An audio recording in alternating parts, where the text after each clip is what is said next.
दोस्तों, भागलपुर में आपने देखा एसपी सिंगला कंस्ट्रक्शन के द्वारा बनाया जा रहा है एक पुल गिर गया और उसके बाद पूरे बिहार के मीडिया जगत में और पूरे जनता में हाय तौबा मच गई, जैसा कि बिहार के लिए एक नई घटना हो।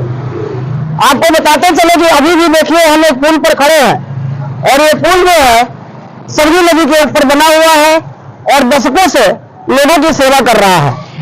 आपको बता दें कि 1996 में एक 10 लाख के टेंडर से शुरू हुए एसपी सिंगला कंस्ट्रक्शन कंपनी की शुरुआत हुई और उसके बाद एसपी सिंगला ने पूरे देश के बहुत सारे महत्वपूर्ण राज्यों में और बहुत सारे महत्वपूर्ण भागों पर अलग अलग तरह के पुल बनाए।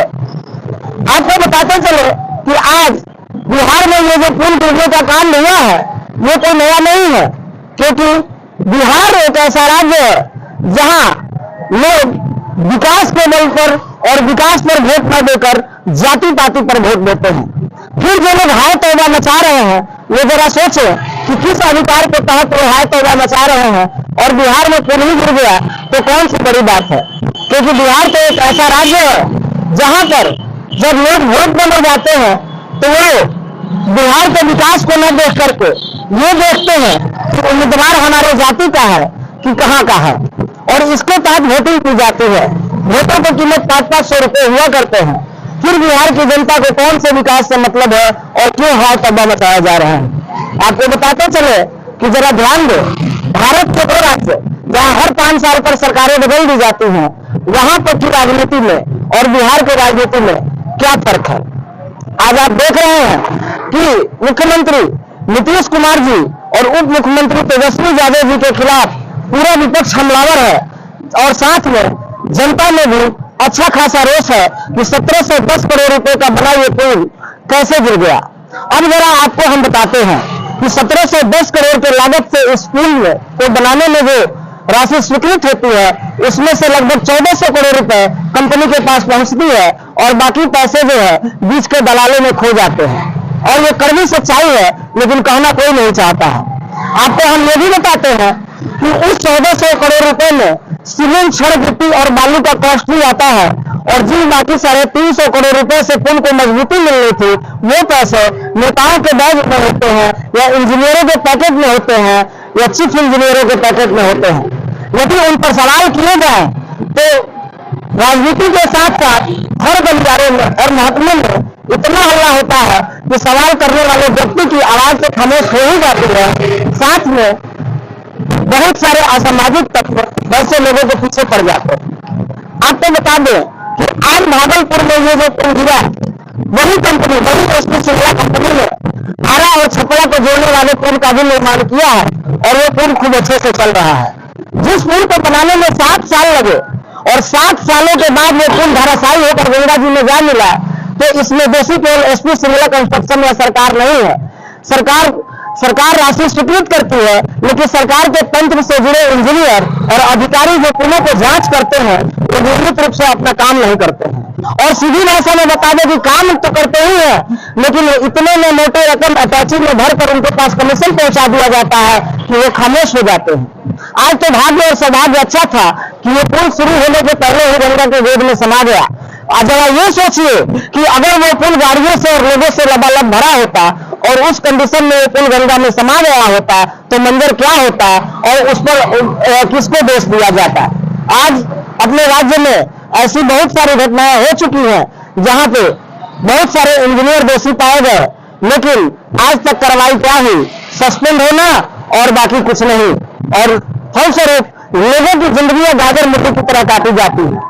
और क्यों न काटी जाए, बिहार की राजनीति ऐसी है कि हर उस व्यक्ति को जो सच्चा बोलना चाहता है उसके खून से उस धरती को तुरंत लाल कर दिया जाता है और धीरे धीरे उनके केस की फाइलें दब कर रह जाती हैं और सरकारी तंत्र भी उनके साथ मिलकर अच्छे तरह से काम करता है।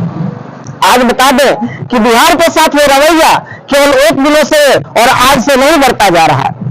बीजेपी की सरकार केंद्र में है और बीजेपी नीतीश कुमार जी के साथ एक लंबे समय से गठबंधन में रही, लेकिन जरा बताइए कि बीजेपी ने केंद्र में होते हुए भी बिहार को कौन से बड़े सहयोग दे दिए, जिससे ये भरोसा किया जाए कि आने वाले समय में बीजेपी जो है वो अच्छा काम करेगी और मौजूदा सरकार अच्छा काम नहीं कर रही है। क्योंकि एक चीज तो देखने को मिल रहा है कि बिहार में हर गांव में बिजली और सड़क पहुंचाने का काम मौजूदा सरकार ने किया है, लेकिन हमारी राजनीति ऐसी है कि जो विपक्षी दल है वो हमेशा एक दूसरे के प्रति छाती तो पीटते रहते हैं, लेकिन ये भूल जाते हैं कि कुछ समय पहले उनकी सरकार थी और वो भी उसी साथ में थे और उसी समय पुलों का आवंटन हुआ था, उसी समय शिलान्यास हुआ था। लेकिन आपको बताते चले कि बिहार एक ऐसा राज्य है जहां की राजनीति में सुधार होना दूर दूर तक संभव नहीं दिख रहा। क्योंकि आपको बता दें कि ऐसे कौन से संसाधन हैं जो बिहार में मौजूद नहीं है, जिनके कारण बिहार में बड़े बड़े कल कारखाने, उद्योगों और कंपनियों को नहीं लाया जाता है। एक सच्चाई हम आपको बताते हैं, बिहार के वर्कर सबसे मेहनती वर्कर होते हैं। उत्तर प्रदेश और बिहार के वर्करों को पूरे भारत के कंपनियों में प्रताड़ित करके और शोषित करके केवल इसलिए रखा जाता है ताकि ये मानसिक तौर पर उभर ना पाए। और यदि ये मानसिक तौर पर उभरेंगे और बिहार में कल कंपनियां और कारखाने आ गए तो फिर इन राज्यों में जो कंपनियां हैं उनमें धक्के खाने के इसके अलावे हम आपको एक बात बताते हैं कि आज बिहार में ये पुल की घटना जो हुई, पुल गिरा, ये कोई अफसोसजनक बात मेरे लिए नहीं है। भले बहुत सारे लोग जाके छाती पीट रहे हैं, क्योंकि बिहार की जनता है इसी के लायक। जब बारी वोट देने की आती है तो लोगों को 500 रुपए की हरी हरी पत्तियां दिखने लगती हैं और जाति, राजपूत, भूमिहार और अहीर दिखने लगता है।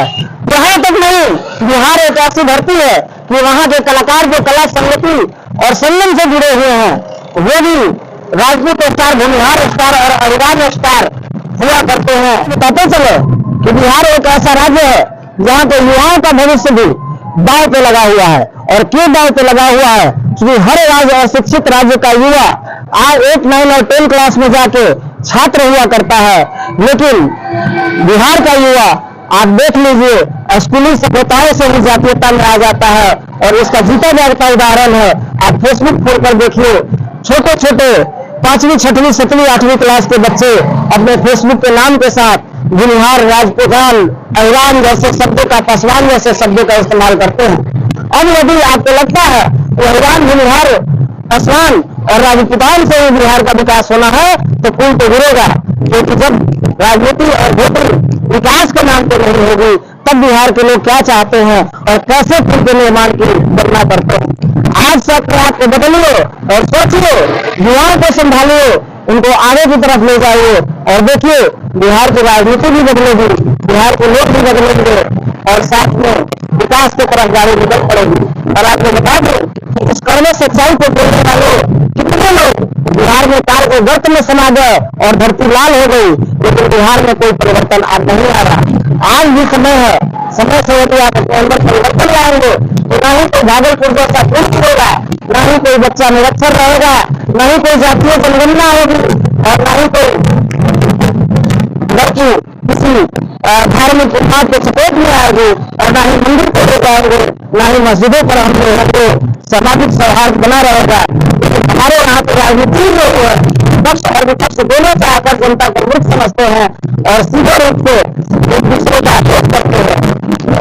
लोगों नहीं कहता कि कोई पार्टी, मैं किसी पार्टी का अपोजिट नहीं हूँ और ना ही किसी का सपोर्टर हूँ, लेकिन फिर भी सच्चाई है उसको बिहार के लोगों को स्वीकार करना पड़ेगा। और लोग तब तक जब विकास की राजनीति से बात नहीं करेंगे और जातीयता की राजनीति पर वोट करेंगे। जहाँ पे युवाओं का भविष्य भी दांव पे लगा हुआ है। और क्यों दांव पे लगा हुआ है? क्योंकि हर राज्य और शिक्षित राज्य का युवा आज 8, 9 और 10 क्लास में जाके छात्र हुआ करता है, लेकिन बिहार का युवा आप देख लीजिए स्कूली सभ्यताओं से ही जातीयता में आ जाता है।